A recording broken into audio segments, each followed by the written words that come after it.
Hey guys, so I wanted to do a finale on my Sarpe treatment. So all I can say is it's been an amazing ride.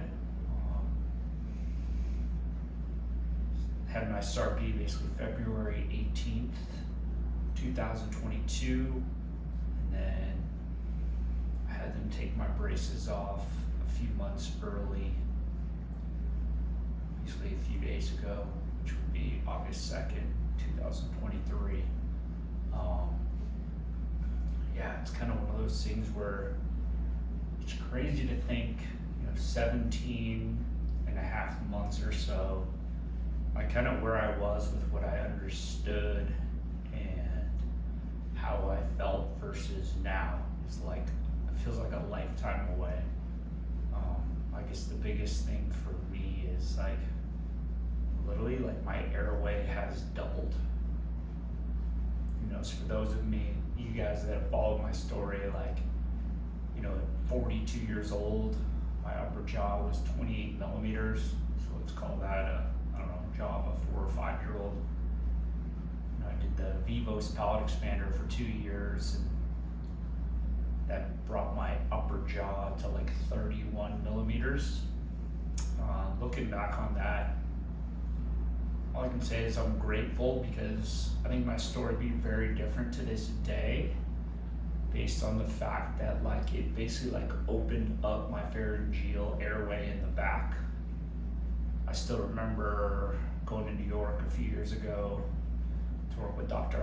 Gold, and we went to see the facial surgeon, and I think before they did the 3D CT scan, they both thought that I would be an MMA candidate, and how, basically the surgeon said, based on the results that you got from that, the back of your airway is decent enough that, I think you can kind of go a more conservative route and try the Sarpe.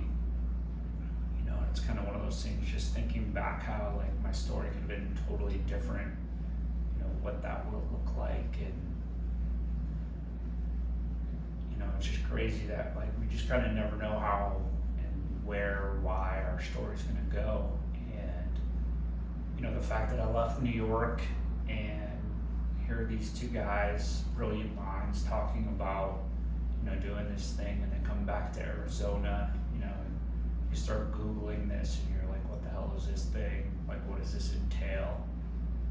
I'm thinking that, is this something I'm even going to be able to do in Arizona, or am I going to have to fly to New York to have it done and then fly back every month to get my braces kind of tweaked on? And I can't thank them enough. Frost Orthodontics just kind of fell into my lap, after some extensive research. Two guys that have kind of done the mini residency at Stanford for basically airway medicine, and Dr. Frost that started his orthodontic practice over 20 years ago. Him and Dr. Nichols, just two amazing guys, and I can't thank them enough. Like, it's been an awesome journey.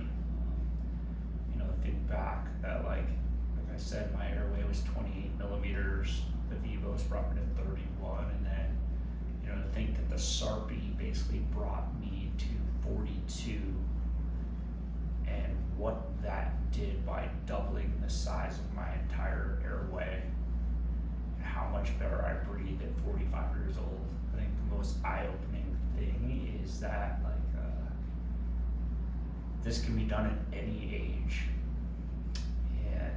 And I speak with moms all the time worried about their children. Often these moms are in the same situation as I am.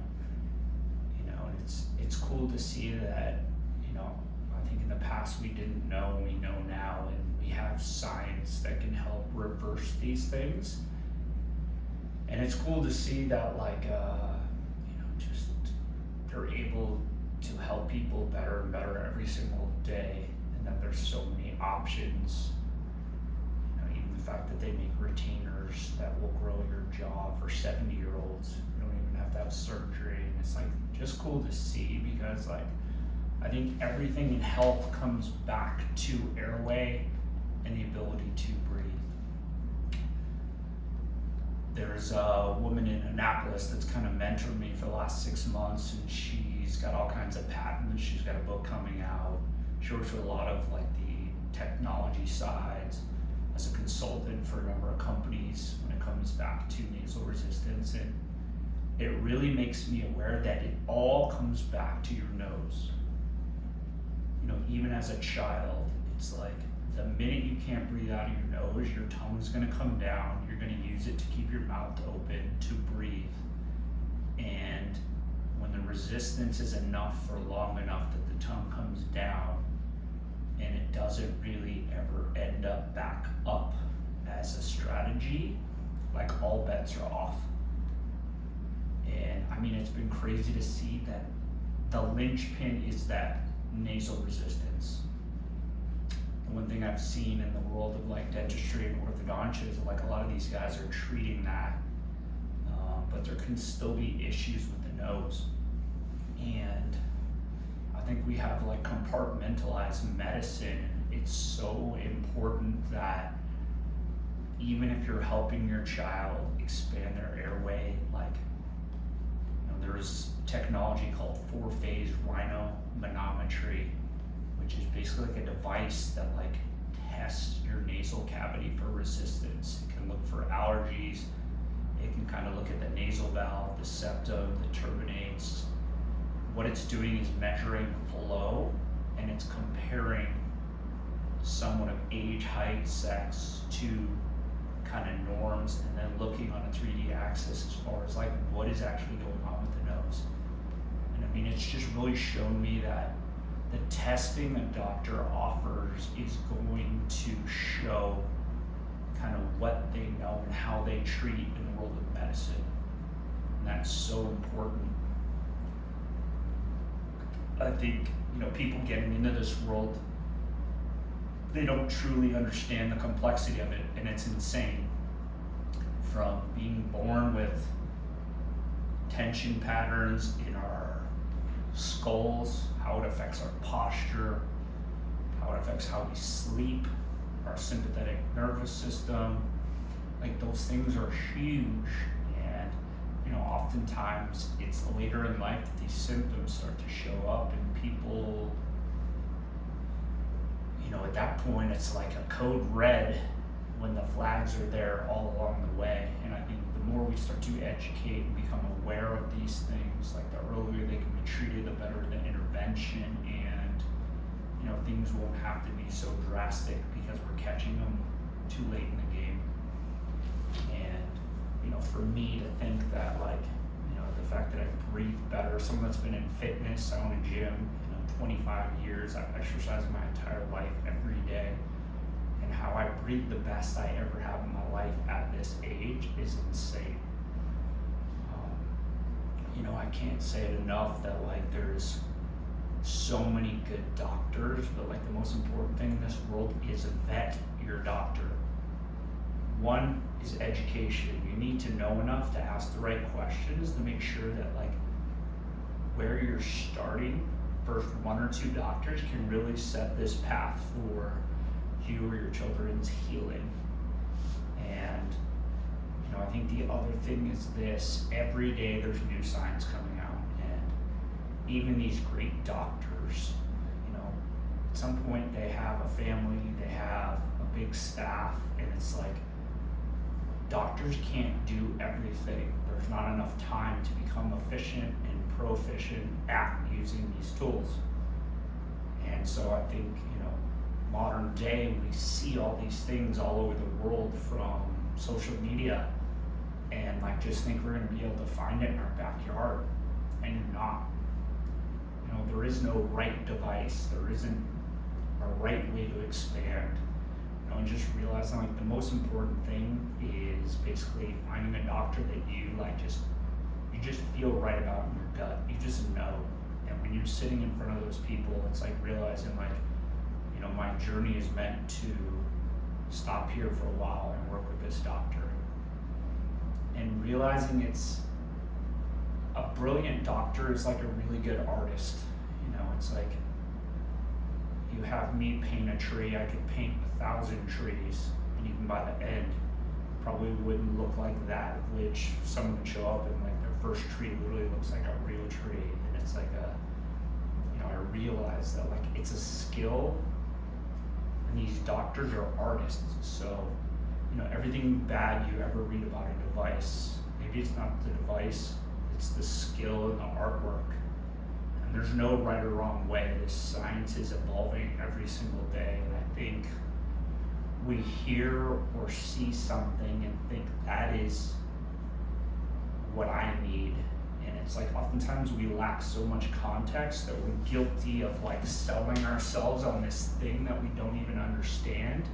And then we go looking for it as if we know that like I need this or I'm not getting the right help. And I guess the advice that I could give to you is that it's super complex. There's 15 different ways oftentimes to get to the same result or what's close to the same result, and there's no guarantees. I think people read all these horror stories, and like for every horror story there's like a game-changing life event for someone, and there's never knowing for sure. And I think when you enter this world, it's like accepting the fact that you just got to let go and trust the person you're with and see where things go next. I mean, I've learned through all this that oftentimes, especially when you catch this later in life, that it's not a one-stop shop. You've got the sleep side, you've got the jaw side, you've got the nose side, and then you've got everything from myofunctional therapy, craniosacral therapy, massage. Like, this is so interwoven into every aspect, every cell of our bodies, that it's not a one or two thing deal. Oftentimes you educating yourself in all these different areas can be helpful as far as getting the right help. Because you might go see a great ENT and they help you with your nose, but like that's not it. It's like the nose and the jaw and how we posture as it relates to how we breathe. It's like all these different facets, and realizing that like bringing them in can help accommodate the results that you get. And oftentimes, I've seen, even with some of these great doctors that I work with, there aren't the resources or they don't have go-tos, but that's kind of taking the initiative yourself to go create your own treatment plan. And that requires education and awareness. And I think that's the most important thing when it comes to this. Even for me, like, I've had amazing results, but having broken my jaw 15 years ago, had it wired shut for 6 weeks, and then it's like thinking back that they didn't have me do any type of therapy to restore the quality of the movement. It's like breaking your leg, having a cast on, and then not doing physical therapy to get back to somewhat close to an even place. And it's like now, as a result, like I feel like all the muscles on one side of my face are tight, my jaw doesn't translate, and braces isn't going to fix that. So after some extensive talks with Dr. Frost and Dr. Nichols, I decided to take my braces off early because there's some other stuff that I want to do, because my fatigue is still there. I mean, it's crazy to me to think that like in 5 years I've done 2 palate expansions, tonsils, adenoids, deviated septum, nasal valve release, myofunctional therapy for a year, tongue tie release. And I think part of this is that like I still have the fatigue, and I believe that like my jaw is shifted. So this is kind of one of those things where it's like what you see is a nice solid bite, but it's oftentimes the bite is fixed on some twisted strings. And I think as a result, when I got my tongue tie released, like my jaw is spun, okay? So I can't get it to line back up. And as a result, I can't get my tongue to come all the way up to the roof of my mouth from the back. So even doing a release, It's like Dr. Zagi could only release enough because my jaw doesn't translate to allow the tongue to actually basically connect and open the way it should. Therefore, I don't have access to it. So, I've talked to the guys at Frost, and I'm going to go look at basically like restoring harmony between the two sides of my jaw, the TM joints. What I'm hoping is going to happen is that like everything kind of basically gets somewhat restored. When it gets restored, to go back to see Dr. Zagi to have my tongue tie released again to get even more length, which I think will help get the back of my tongue up on the roof of my mouth. So it's kind of one of those things where I've learned with this that like there's only certain aspects of your health that can be treated with certain things. So it's like, it's been amazing to be able to breathe and have access to actually breathing out of my nose. But it's like, at the end of the day, when it comes back to sleep, it's like I still can't get my tongue all the way to the roof of my mouth. So it's like, I'm kind of like a hybrid breather. The tongue sits on the roof of my mouth, and my tongue now fits in my mouth. But it doesn't sit all the way up because I lack basically the length in my tongue, which can't really be released until I restore the movement quality. And this is where I talk about like there's so many facets of medicine that are intertwined when it comes to this stuff. And it's like the more you educate yourself, the more you're arming yourself to ensure that you keep things moving along in the right direction. And it's cool to see that like these doctors are so helpful, and the guys staff at Frost have just been amazing. And just realizing like there's going to be different phases that kind of have the highs and lows in this world, that it can be frustrating when you're seeing these doctors that don't even speak about these things that you're reading about. I can't emphasize enough like how important it is to vet the doctors prior to going to see them, which is why I've learned to just get on a plane and go see the doctors that I know speak this language. But yeah, I guess it's like looking back, basically almost 2 years of my life since I got the sleep test and talked to Dr. Gold about getting this done. It's just been amazing to just kind of see what we now have available to us for getting help. And just realize like, if I can ever help you guys out, obviously check out my page, IG, the Project Airway. I'll continue my story. But I just wanted to kind of put some closure to my whole Sarpe part of this journey and say that like it's been awesome. It's been really cool. All the amazing people and doctors and learning that I have acquired through this period, and I think it's really helped me to see that going through this and sharing it with all these other people, and finding these people that feel like there aren't answers, and now having an understanding of how to help guide people in this direction, and like just how important it is in this community to share with people, because I think a lot of people are just getting these 2 cents from doctors that haven't lived it. And I think there's a lot of backlash from families, parents, friends that don't understand this. But they also don't understand the suffering that many people experience day to day. And I've spoken with thousands of people, and it's cool to see that like there's something here, and that there's a different way to go about this. And I think medicine up until this point has been that of treating symptoms for a lifetime and giving you drugs. And I think there's a different way.